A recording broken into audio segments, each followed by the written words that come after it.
Hello everyone, my name is Afreen and I am biology faculty in resonance.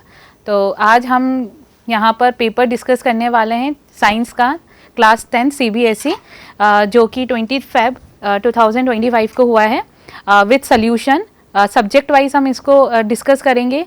जैसे first हम bio करेंगे, उसके बाद फिर फिजिक्स एंड देन केमिस्ट्री। ठीक है, अगर हम ओवरऑल पेपर की बात करें तो 3 आवर्स का पेपर था और इसमें सेक्शन वाइज ये डिवाइडेड है, section A, section B, section C, D and E. ठीक है, और अगर हम बात करें सेक्शन ए की तो इसमें MCQs हैं और उसके अलावा रीज़न असर्शन के क्वेश्चन हैं। सेक्शन बी की अगर हम बात करें तो इसमें वेरी शॉर्ट जो है क्वेश्चंस हैं 2 मार्क्स के। फिर उसके बाद सेक्शन सी है, सेक्शन सी जो है वो शॉर्ट आंसर है ऑफ 3 मार्क्स। उसके अलावा सेक्शन डी है, ये लॉन्ग आंसर्स वाले हैं जिसमें 5 मार्क्स का है। उसके बाद सेक्शन ई है जो कि हमारा केस स्टडी है 4 मार्क्स का। ठीक है, तो अब हम स्टार्ट करते हैं बायोलॉजी से। अगर हम ओवरऑल बायोलॉजी वाला पार्ट देखें तो काफ़ी ईजी था ये। ठीक है, अगर हमने बेसिक NCERT से भी, अगर NCERT को भी हमने बहुत अच्छे से पढ़ा है तो ये बहुत ईजी गोइंग पेपर था। फर्स्ट क्वेश्चन अगर हम देखें तो बायो के जो क्वेश्चन थे वो क्वेश्चन नंबर 8 से स्टार्ट है। इसमें है listed below are the step of nutrition in amoeba, select the current sequence of the step. इसमें बेसिकली न्यूट्रिशन जो है अमीबा के अंदर कौन कौन से स्टेप होते हैं वो पूछा गया है। तो अगर हमें याद है तो अमीबा सबसे पहले क्या करेगा, जो है फूड को सेंस करेगा, उसके बाद वो फिंगर लाइक प्रोजेक्शन बनाता है जिसको हम बोलते हैं सूडोपोडिया। तो ये हमारा पहला स्टेप होगा। तो अगर हम बात करें यहाँ पर पहला स्टेप क्या हो गया हमारा, third, formation of finger like temporary extension of a cell surface जिसको हम क्या बोलते हैं सूडोपोडिया। तो ये हमारा क्या हो गया, फर्स्ट हो गया। उसके बाद अब क्या करेगा, जैसे ही फूड अंदर आएगा, ये जैसे अमीबा है, ठीक है, अमीबा क्या करेगा, ये इस तरह से फिंगर लाइक स्ट्रक्चर बनाएगा। उसके बाद जब ये इसको इनगल्फ करेगा तो अंदर की तरफ क्या बनेगा, इसमें एक वैक्यूल बनेगा जिसको हम बोलते हैं फूड वैक्यूल। तो सेकंड स्टेप क्या होगा, इसमें फूड वैक्यूल फॉर्मेशन होगा। तो ये हमारा सेकंड स्टेप हो गया। अब ये जो फूड वैक्यूल है ये एक टेम्पररी स्टमक की तरह काम करता है, जहां पर जो कॉम्प्लेक्स फूड है उसका ब्रेक डाउन होगा इनटू सिंपल फॉर्म जिसको हम बोलते हैं डाइजेशन। तो यहाँ पर जो ये है complex substance broken down into simpler one, तो ये हमारा कौन सा हो गया, थर्ड स्टेप हो गया। अब सिंपल फॉर्म में हो गया, जैसे अगर ये अमीबा है और ये फूड वैक्यूल है, अब इसके अंदर जो डाइजेस्टेड फूड है वो डिफ्यूज होके कहाँ जाएगा, साइटोप्लाज्म में जाएगा, जो कि इसका नेक्स्ट स्टेप होगा। तो यहाँ पे diffusion of simple nutrient into the cytoplasm, ये हमारा फोर्थ स्टेप हो गया। उसके बाद अब जो भी रिमेनिंग होगा वो क्या होगा, सेल सरफेस के थ्रू क्या होगा, ये फूड वैक्यूल जो है यहाँ आएगा, फ्यूज होगा और सेल सरफेस के थ्रू क्या होगा, जो भी अनडाइजेस्टेड फूड है उसको बाहर रिलीज कर दिया जाएगा। तो undigested food material thrown out of the cell surface, ये हमारा फिफ्थ स्टेप रहेगा। तो अगर हम हमारा सीक्वेंस देखें तो सबसे पहले कौन सा है, थर्ड। तो हमें यहाँ पर अगर हम ऑप्शन देखें तो हमें थर्ड 2 में नजर आ रहा है, एक बी में और एक डी में। उसके बाद हमारा जो सेकेंड ऑप्शन है वो है सेकेंड वन ही हमारा सेकेंड ऑप्शन है जो कि यहाँ पर है। तो अगर हम देखें ये वाला तो बी हमारा कौन सा हो गया, करेक्ट आंसर हो गया, क्योंकि यहाँ पर ये third, second, fourth, first and fifth अगर हम सीक्वेंस में जमाएं तो यही है। ठीक है, तो हमारा इसका आंसर क्या हो गया, बी। उसके बाद अगर हम नेक्स्ट देखें तो ये ब्रेन का डायग्राम दे रखा है जिसमें इन्होंने लेबल कर रखा है किसी एक पार्ट को एक्स। अब इन्होंने क्वेश्चन क्या पूछा है, which among the following is not a neural action control by the part of a human brain labelled x in the figure above. ये पूछा है, ये एक्स है, पहले तो हमें एक्स को आइडेंटिफाई करना है। तो एक्स जो है वो है मेड्यूला ऑब्लोंगेटा।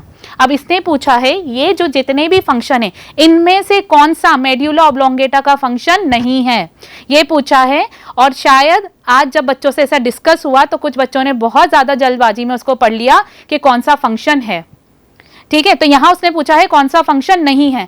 तो अगर हम मेड्यूला ऑब्लोंगेटा की बात करें तो जितनी भी इनवॉलेंट्री एक्टिविटीज होती है वो उसको रेगुलेट करता है, जैसे सलाइवेशन हो गया, ठीक है, वॉमिटिंग हो गया और ब्लड प्रेशर हो गया। हंगर वाला जो ये फंक्शन है ये कंट्रोल होता है बाय हाइपोथैलेमस। अगर हम देखें भूख लगना, प्यास लगना, एक सैटाइटी वाली जो फीलिंग आती है, ये काम होता है हाइपोथैलेमस का। ठीक है, तो इसका जो करेक्ट आंसर होगा वो बी, क्योंकि इसने पूछा है कि कौन सा नहीं है। तो एक्स मेड्यूला ऑब्लोंगेटा है, सलाइवेशन, वॉमिटिंग और ब्लड प्रेशर इसका फंक्शन है, लेकिन हंगर इसका फंक्शन नहीं है। तो हमारा आंसर क्या होगा, बी होगा। उसके बाद हम बात करें the mode of reproduction spirogyra and planaria respectively, बहुत सिंपल क्वेश्चन है। अगर हम बात करें स्पाइरोगायरा की तो ये फ्रेगमेंटेशन से होगा। जब स्पाइरोगायरा का एक पर्टिकुलर लेंथ हो जाता है, वो मेच्योर हो जाता है, तो बॉडी पीसेस में ब्रेक हो जाती है और हर एक पीस नए ऑर्गेनिज्म में डेवलप हो जाता है, तो इसको हम बोलते हैं फ्रेगमेंटेशन। तो जो स्पाइरोगायरा है वो फ्रेगमेंटेशन से होगा, प्लेनेरिया होगा रीजनरेशन से। रीजनरेशन एक ऐसी एबिलिटी होती है ऑर्गेनिज्म की जहां वो लॉस्ट बॉडी पार्ट को क्या करेगा, रीगेन करेगा। ठीक है, तो इसका जो करेक्ट आंसर होगा वो होगा फ्रेगमेंटेशन एंड रीजनरेशन। तो हमारा सही आंसर क्या होगा, सी। उसके बाद अगर हम बात करें the plant hormones promoting a rapid cell division in seed, हमें प्लांट हार्मोन बताना है जो कि सेल डिवीजन के लिए रिस्पॉन्सिबल है। And wilting of a leaves, wilting of leaf मतलब पत्तियों का सूख जाना, तो इसके लिए कौन सा हार्मोन रिस्पॉन्सिबल है? अगर हम देखें सेल डिवीजन के लिए रिस्पॉन्सिबल होता है साइटोकाइनिन, और अगर हम बात करें विल्टिंग ऑफ लीफ तो इसके लिए रिस्पॉन्सिबल होता है एब्सिसिक एसिड। तो हमारा जो करेक्ट ऑप्शन है वो कौन सा है, ऑप्शन बी।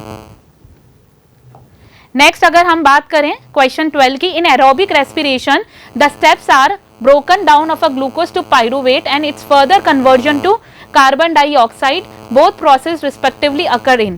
इसने ये पूछा है कि जो ग्लूकोज का ब्रेकडाउन होता है किसमें, जो ग्लूकोज का ब्रेकडाउन हो रहा है पाइरुवेट में, और फाइनली जो पाइरुवेट का ब्रेकडाउन हो रहा है CO2 में, ये कहाँ होगा? अगर हम बात करें ये इस स्टेप की जहां ग्लूकोज का ब्रेकडाउन हो रहा है पाइरुवेट में, इस प्रोसेस को हम बोलते हैं ग्लाइकोलिसिस, और ये होता है कहाँ, साइटोप्लाज्म में, और आगे का फर्दर प्रोसेस होता है माइटोकॉन्ड्रिया में। तो हमारा आंसर क्या होगा, साइटोप्लाज्म एंड माइटोकॉन्ड्रिया। तो करेक्ट ऑप्शन क्या होगा, डी।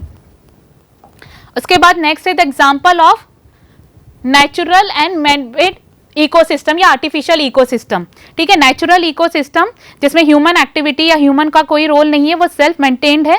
ठीक है, तो अगर हम नेचुरल इकोसिस्टम की बात करें तो क्या होगा, फॉरेस्ट, और अगर हम आर्टिफिशियल की बात करें तो वो क्या हो जाएगा, पॉन्ड्स हो जाएगा। तो हमारा सही आंसर क्या होगा, ए। ठीक है, उसके बाद human activity that are affecting the environment. अब हमें इनमें से आइडेंटिफाई करना था कि कौन सी एक्टिविटी है जो कि इन्वायरमेंट को क्या कर रही है, इफेक्ट कर रही है।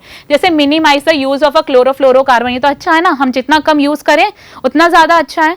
ठीक है, तो इसका तो कोई इतना इफेक्ट नहीं है। Excessive use of disposal and cup and plates, ये क्या होगा, अगर हम इसका एक्सेसिव यूज करते हैं तो ये क्या करेगा, इन्वायरमेंट को इफेक्ट करेगा, पोल्यूशन कॉज करेगा। तो अगर हम देखें हमारा आंसर क्या होगा, बी। लेकिन फर्दर अगर हम ऑप्शंस पे जाएं तो वो भी देख लें, maximising the use of a reusable utensil, नहीं ये तो बहुत अच्छा है ना हमारे लिए। ठीक है, उसके बाद segregating the waste into biodegradable non biodegradable, इसमें भी इन्वायरमेंट का सच कोई फर्क नहीं होगा, ये तो यूजफुल एक्टिविटी ही है।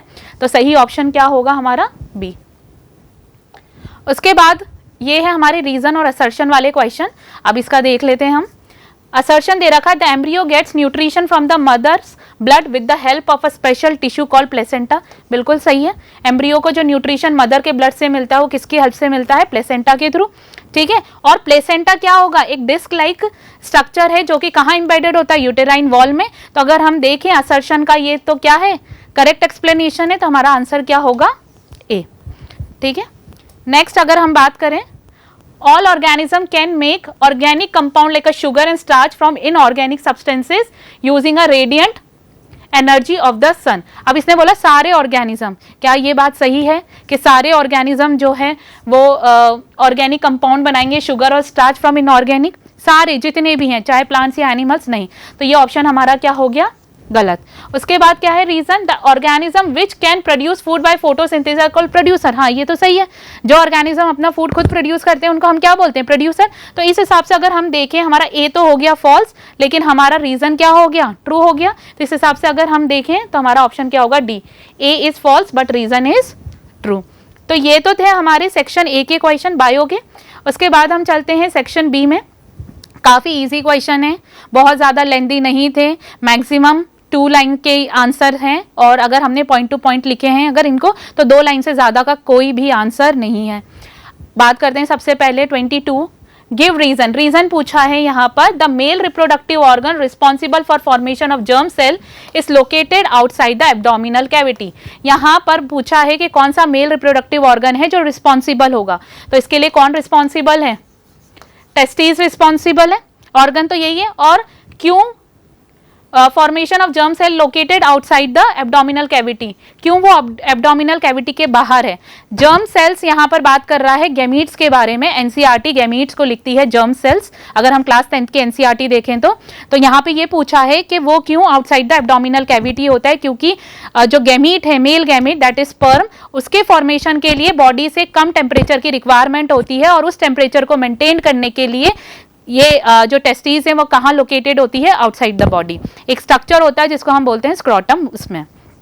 उसके बाद है नेक्स्ट, इसने पूछा है the role of the glands present along the path of a vas deferens are very significant. अब ये यहाँ पे बात कर रहा है रिप्रोडक्टिव ऑर्गन्स के बारे में। जो रिप्रोडक्टिव ऑर्गन है, वास्ट डिफरेंस हो गया, प्रोस्टेट ग्लैंड हो गया, ठीक है ना, और उसके ये वास्ट डिफरेंस जो है ये एक डक्ट होती है, एक ट्यूब होती है। उसके अलावा अगर हम रिप्रोडक्टिव ग्लैंड्स के बारे में बात करें तो प्रोस्टेट ग्लैंड हो गया, काउपर्स ग्लैंड हो गया, सेमिनल वेसिकल्स ग्लैंड होंगे।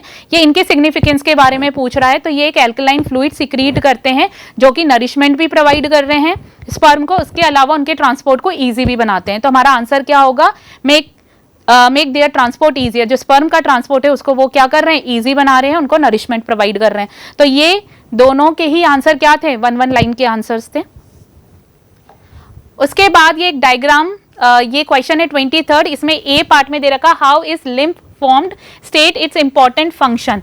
लिम्फ कैसे बनता है? तो अगर हम लिम्फ की बात करें, लिम्फ बनता है by the filtration of blood. जब एट्री से या आर्टरी से जब ब्लड कैपिलरीज में जाता है, आर्टरियल कैपिलरीज में जाता है, तो वो वहां से, क्योंकि आर्टरी अगर हम बात करें, आर्टरी का डायामीटर, ये मान लीजिए ये टिश्यू है, ठीक है, यहाँ तक हमें मटेरियल्स को लेकर आना है, तो आर्टरी का साइज काफी बड़ा होता है, डायामीटर, तो ये फाइन ब्रांचेस में डिवाइड हो जाती हैं और फर्दर फिर ये वापस से इस साइड रीयूनाइट होकर क्या बनाती हैं? वेन बनाती हैं।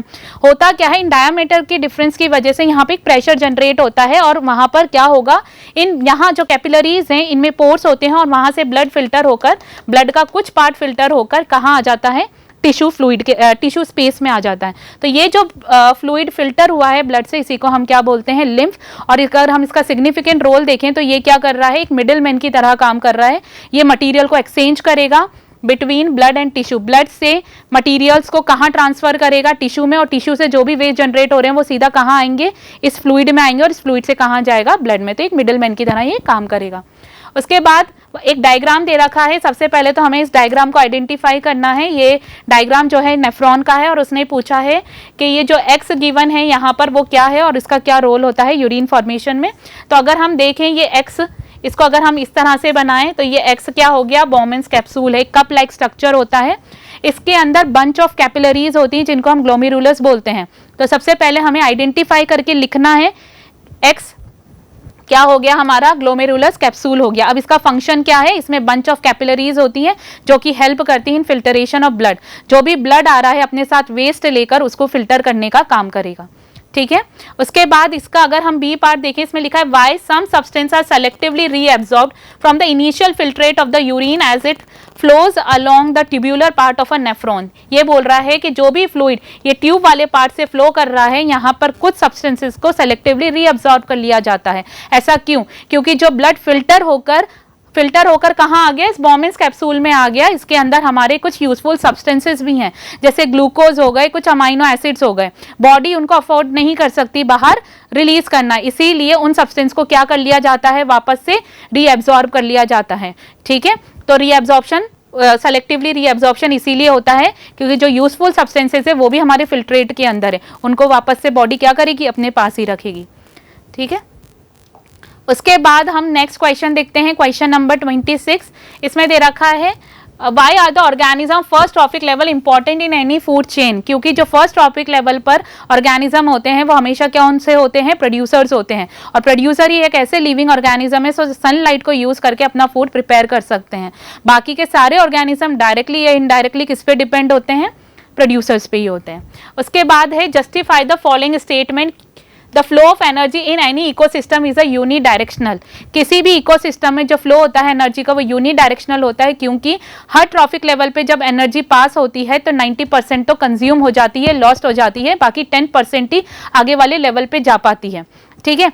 और अगर मान लो इस लेवल से एनर्जी इस लेवल पे गई है तो ये वापस से रिवर्ट नहीं हो सकती।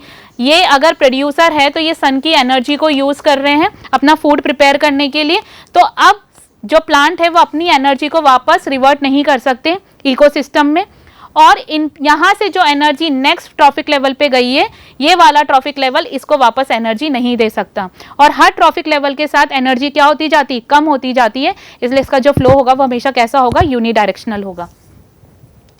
उसके बाद है शॉर्ट आंसर है हमारा section C, write the name and one function of respiratory pigment found in a human beings. पहले तो हमें पता होना चाहिए हमारा रेस्पिरेटरी पिगमेंट क्या है।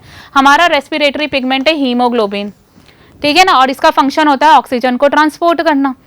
तो हमें यहाँ पर सीधा सीधा लिखना था respiratory pigment haemoglobin, its function is to transport oxygen, ये काम होता है। उसके बाद है why do lungs always contain a residual volume of air.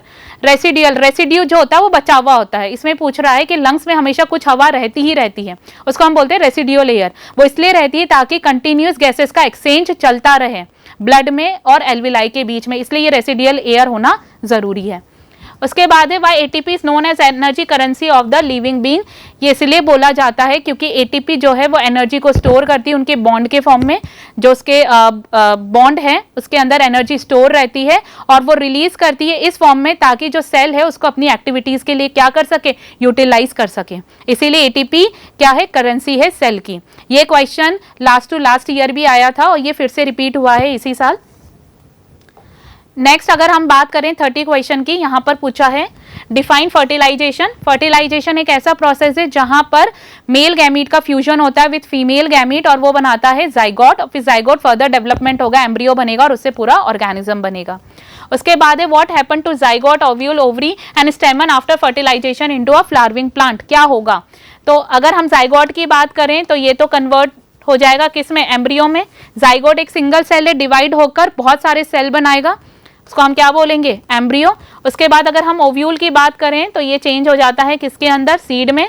Ovary convert होगी किसके अंदर, फ्रूट्स में। और स्टेमन का तो कोई रोल ही नहीं है, एंथर है, उसने पोलन ग्रेन रिलीज कर दिया, आफ्टर फर्टिलाइजेशन ये फॉल ऑफ, ये क्या हो जाते हैं, सूखकर गिर जाते हैं। ये इनका फेट है, यही हमें इसका आंसर लिखना था, सिंपल। उसके बाद अगर हम बात करें सेक्शन डी की बात करें, लॉन्ग आंसर है और 5 मार्क्स का ये क्वेश्चन है, ठीक है। सबसे पहले analyse the given situation and interpret the possible reason. अब हमें ये कुछ सेंटेंस दिए हुए हैं, इनका रीजन हमें यहाँ पे लिखना था। इसमें है iodine deficiency in the diet increases the possibility of a disease of a swollen neck in a person. अब आयोडीन की डिफिशियंसी से स्वेलन नेक हो जाती है, तो हमें थोड़ा सा याद करना है, याद होना भी चाहिए कि आयोडीन जो है it is required for synthesis of thyroxine, thyroxine के सिंथेसिस के लिए रिक्वायर्ड है। और थायरॉक्सिन कौन सिंथेसाइज करता है, थायराइड ग्लैंड।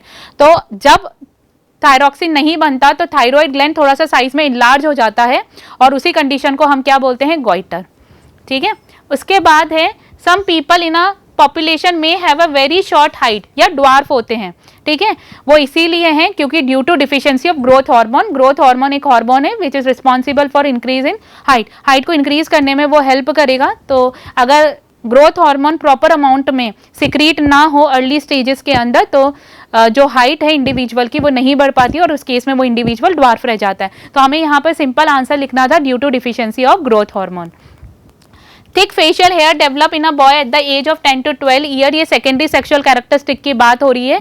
और सेकेंडरी सेक्सुअल कैरेक्टरिस्टिक के लिए जो हार्मोन रिस्पॉन्सिबल होता है वो मेल हार्मोन रिस्पॉन्सिबल होता है टेस्टोस्टेरोन। तो हमें यहाँ सीधा सा आंसर लिखना था due to secretion of testosterone in male, जो कि सेक्स हार्मोन है। उसके बाद इसका जो बी पार्ट था वो था explain to reason which necessitate the need of a chemical communication in a multi cellular organism. क्यों हमें केमिकल कोऑर्डिनेशन की रिक्वायरमेंट है, तो हमें 2 रीजन यहाँ पर अच्छे से पता होना चाहिए। पहला तो ये बहुत ज़्यादा वाइड स्प्रेड होता है, हर एक सेल तक जो है ये पहुँच जाता है, उस सेल तक भी जहाँ पर नर्व नहीं पहुँच पाती। और सेकंड जो है इसके जो इफेक्ट्स होते हैं वो बहुत लॉन्ग लास्टिंग इफेक्ट होते हैं। उसके बाद है डिफरेंशिएट। अच्छा, इसी क्वेश्चन का जो क्वेश्चन नंबर 35 है, इसमें ये 3 हमें करना था। थर्ड वाले में इंटरनल चॉइस है ना, या तो हमें, अच्छा ये 3 हो गए ए वाला पार्ट। अब ये जो बी वाला पार्ट है इसमें, हाँ ये वाला बी पार्ट है, ये हमारा इंटरनल चॉइस है। यहाँ पर ए है differentiate between voluntary and involuntary action. तो जब भी हम डिफरेंस लिखते हैं हमेशा एक टेबल के फॉर्म में लिखते हैं डिफरेंसेस को। तो एक तरह हमें लिखना था वॉलेंट्री और दूसरी तरफ हमें लिखना था इनवॉलेंट्री। और जब भी हम कोई चीज़ को डिफरेंशिएट करते हैं या डिफाइन करते हैं तो सबसे पहले उसकी डेफिनेशन और उसकी एग्जांपल्स लिखते हैं। वॉलेंट्री की अगर हम बात करें तो वॉलेंट्री वो एक्शन होते हैं जो हमारे विल के कंट्रोल में होते हैं। मैं चाहती हूँ मैं चलूँ, मैं चाहती हूँ बैठ जाऊँ, मैं चाहती हूँ मैं ये पेन उठा लूँ या पेन रख दूँ, ये मेरी मर्जी है, जो हमारे विल के कंट्रोल में है, उसको हम बोलते हैं वॉलेंट्री। एग्जाम्पल यही है इसके। और इनवॉलेंट्री वो जिसमें हमारा कोई कंट्रोल नहीं है, जैसे पेरिस्टाल्टिक मूवमेंट, हमारे जो एलिमेंट्री कैनाल के अंदर जो मूवमेंट होता है, ठीक है, वो हमारे कंट्रोल में नहीं है। ब्लिंकिंग ऑफ आईज वो हमारे कंट्रोल में नहीं है। ब्रीथिंग हो गया, ये हमारे कंट्रोल में नहीं है। ऐसे एक्शंस को हम बोलते हैं इनवॉलेंट्री। तो सही तरीका क्या था, हमें पहले इसकी डेफिनेशन लिखनी थी और उसके बाद उसके एग्जांपल्स।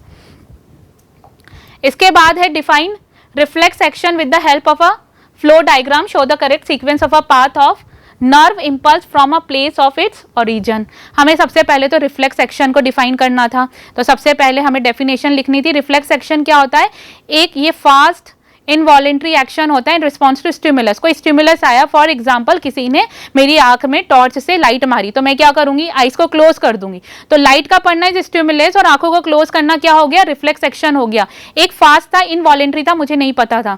मैं किचन में गई, मुझे नहीं पता था, गर्म प्लेट को हाथ लगाया, इमीडिएटली मैंने हाथ को वहां से हटा लिया। तो ये जो एक्शन मैंने परफॉर्म किया, इसी को हम क्या बोलते हैं, रिफ्लेक्स एक्शन बोलते हैं।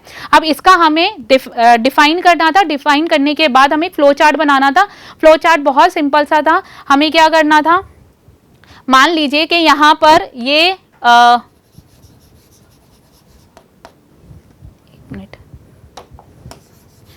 फ्लो चार्ट के अंदर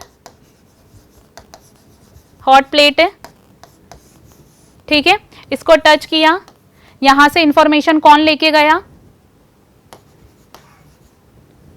सॉरी, यहां से इंफॉर्मेशन लेके गया सेंसरी न्यूरॉन, वो होती हैं जो इन्फॉर्मेशन ब्रेन तक लेकर जाती हैं। उसके बाद ये कहाँ गई, सेंट्रल नर्वस सिस्टम। हालांकि इसके अंदर ब्रेन इन्वॉल्व नहीं होता, स्पाइनल कॉर्ड इन्वॉल्व होता है। और उसके बाद मोटार न्यूरॉन, वो न्यूरॉन होती हैं जो कि मैसेजेस लेकर आती हैं सेंट्रल नर्वस सिस्टम से, और ये कहाँ आ गई, हमारे इफेक्टर ऑर्गन तक।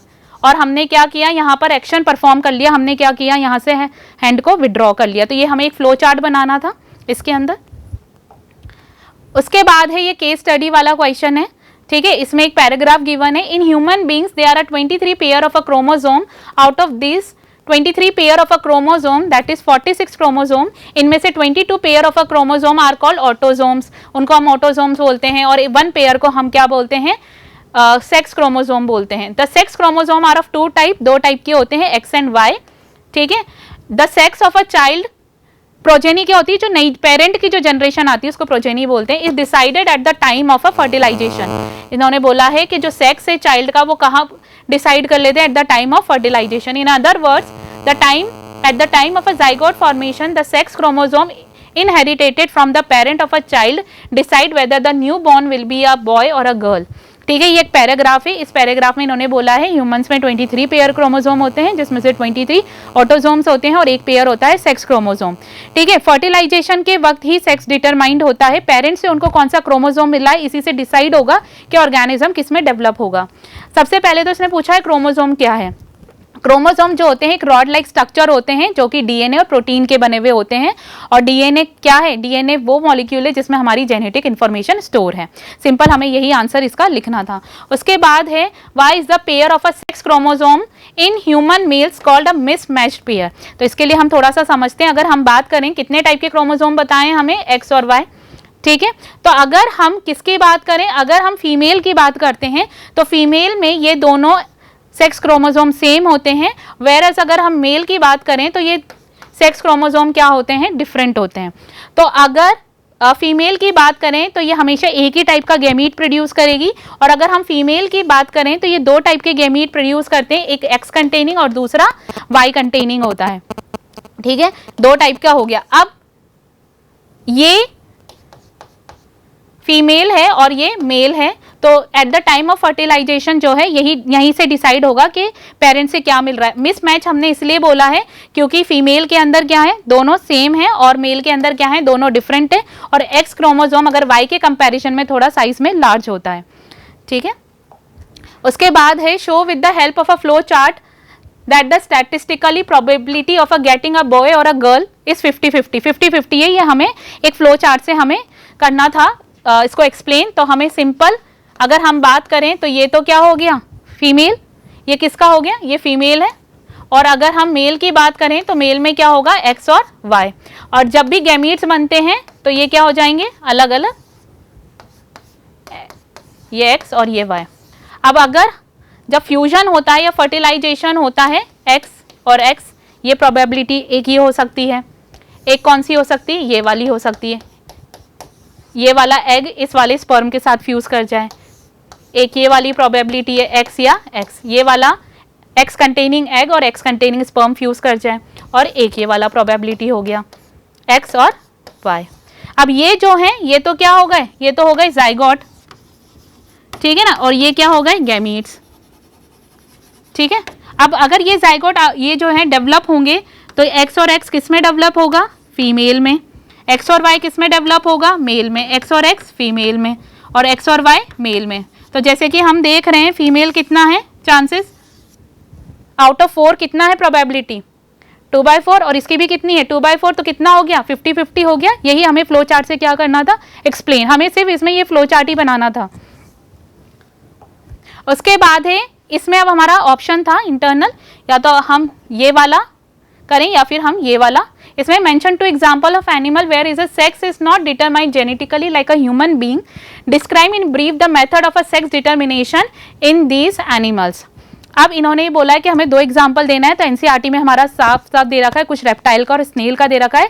रेप्टाइल का ये दे रखा है कि वो जो एग ले करते हैं वहाँ का क्या टेम्परेचर है, इस पे डिपेंड करेगा कि आगे जो प्रोजेनी होगी वो मेल होगी या फीमेल होगी। तो इन्वायरमेंट का काफ़ी रोल है इसके अंदर, उस पर्टिकुलर टाइम पे इन्वायरमेंटल कंडीशन किसको फेवर करेगी, मेल बनना या फीमेल बनना, ये उसी से डिसाइड होगा। तो वहाँ जेनेटिकली डिटरमाइन नहीं है जैसे कि ह्यूमंस में होता है, अभी हमने देखा। और उसके अलावा स्नेल्स का दे रखा है कि वो अपने सेक्स को क्या कर सकते हैं, चेंज कर सकते हैं अकॉर्डिंग टू इन्वायरमेंटल कंडीशन। तो अगर हम ओवरऑल पेपर देखें ना बायो का, तो बहुत ज़्यादा कोई लेंदी नहीं था, कोई थ्योरी नहीं थी और बहुत कोई डायग्राम नहीं थे। ये जो हमने डिस्कस किया था ये सेट ए था और इस सेट 1 था, और इसमें कोई डायग्राम नहीं था। और अगर बच्चों ने बहुत अच्छे से अगर इसको लिखा है आंसर्स को, तो काफ़ी अच्छे चांसेस हैं, ठीक है, गलती ना होने के। ठीक है, थैंक यू।